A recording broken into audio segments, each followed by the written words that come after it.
fabricated and which shan't. But just to dislodge the word gods for a bit does lessen the feeling of being overwhelmed by a multitude, especially when you were brought up not to believe that there's more gods than one.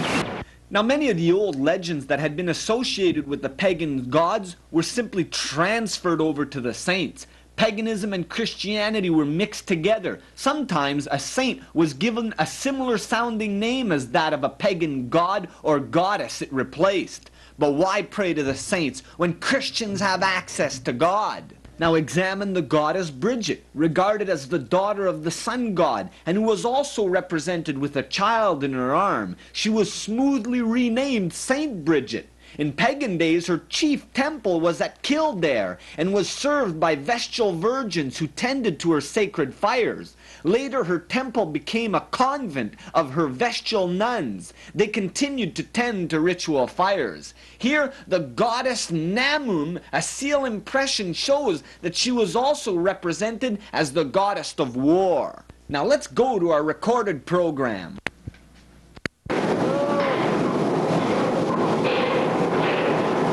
These are the gods of longevity, prosperity, and posterity, embodying the great Chinese aspirations to live a long time, to make enough money, and to have children. Now, the Catholic Encyclopedia says this about these legends. Legends repeat the conception found in pre-Christian religion tale. The legend is not Christian, only Christianized. In many cases, it has obviously the same origin. Antiquity traced back sources whose natural elements it did not understand to the heroes. Such was only the case with many legends of the saints.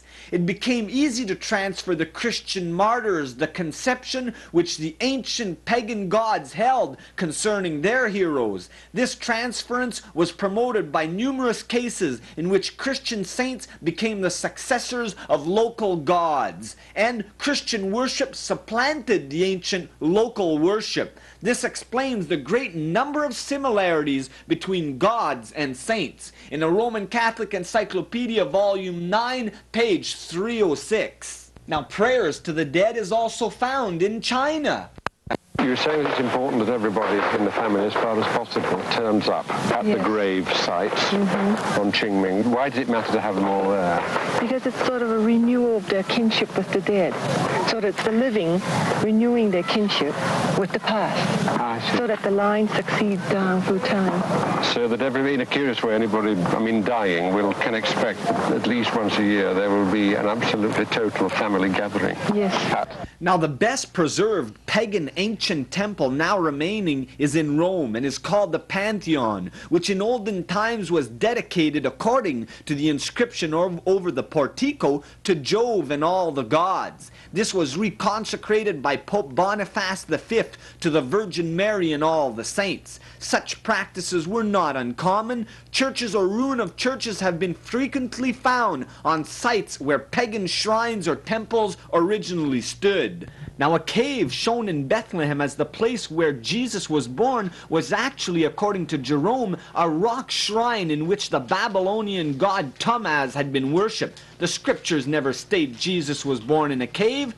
Now, throughout the Roman Empire, paganism died in one form only to survive in another within the Catholic Church. Not only did devotions to old gods continue in one form, but the use of the statues of these gods as well. Now, it is said that in some cases, the very same statues that had been worshipped as pagan gods were simply renamed Christian saints. Through the centuries, more and more statues were made, until today the church in Europe, which contains as many as 2,000 to 3,000 statues.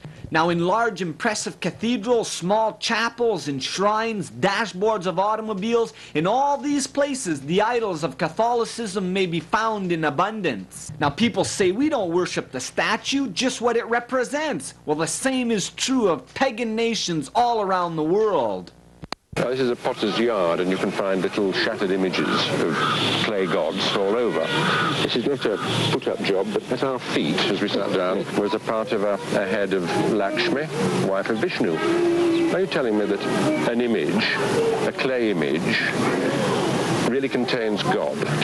No, there is not God actually in it, but it is a symbol of God. Now, my friends, this is another program that you'll see coming up where they also worship not the image, but what it represents. And notice also the bead around this guru's neck for the counting of prayer. Now, this is found in Hinduism and Buddhism, images of their gods through whom they use to pray to. Not the image, but what it represents. Now, let's examine. We're not now talking about idolatry, are we? We're talking about looking through the piece of simple clay to a more abstract, ungraspable thing. Yes, you are looking considerably beyond the piece of clay. The piece of clay is a symbol. And you invoke the symbol in order to address and communicate with something that symbol represents. Now, the Catholic Encyclopedia says the honor which is given to them, that is the object which it represents, that we kiss, kneel, which we adore Christ and venerate the saints, are the likeness of who they are. Now, not all Christians are convinced, however, that this explanation is strong enough to bypass what happened on Mount Sinai when God had spoken to Moses and given him the commandment, "Thou shalt make unto thee no graven images, and bow down thyself to them."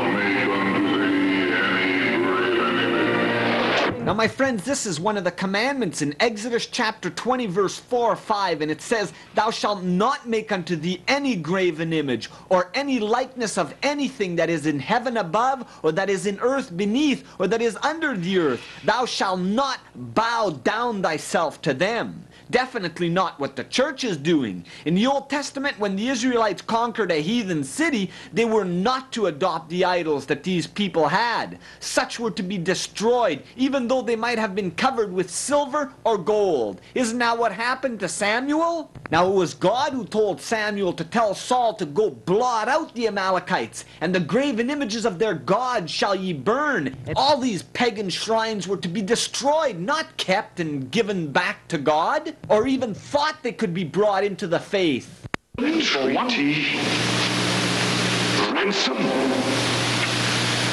Saul, for this you have betrayed your own soul in the sight of God. His instructions were plain enough. He said, "I am resolved to blot out these heathen from the face of the land, for I am a jealous God, and I abhor their abominable practices. Therefore, send for my servant Saul, and tell him to fall upon the Amalekites and utterly destroy them." Now, God wanted his way. Why? He told them why. "Lest thou be snared therein, lest all of this idolatry and paganism engulf you." Now, the Bible says that you can't eat at the devil's table and the Lord's table. There's no in between. It's black and white. God does it because he wants to protect you. They were to destroy all the pictures and all of the pagan statues in Numbers 33:52. Now, to what extent these instructions were carried out under the New Testament church has often been debated over the centuries. Now, my friends, to show that paganism has been adopted into Christianity can be found in the circle or the aureole around the heads of those who were to be gods in their pictures. This practice continued right on into the art of the Romish Church. Now, the pagans placed a circle or an aureole around the heads of those who were to be gods. Same way in the Catholic Church for the saints. All Catholic saints are pictured in the same way. Now, to see that this practice was borrowed from heathens, we need only to notice the drawing of Buddha. Even the Pope, as you see here, was shown with an aureole around his head, which also featured the circular symbol of the sun. Why? Because of the sun god Baal, or Tammuz, who believed to be a reincarnation of his father. They worship the sun, the pagans, and that's what that symbolizes, is the sun worship. Now everybody's familiar with the praying hands. This is also found in Buddhist countries all around the world. Now the Church of the 4th century used no pictures of Christ. The scriptures give no description of his physical features. Then how do we know what Christ looked like? Well, they have come from the imaginations of artists. As you see here in Buddhism, statues of pagan gods and people using the praying hands. Now we only have to make a short study of religious arts to find that different centuries amongst different nationalities have definitely different concepts and practices. Now in John chapter 7,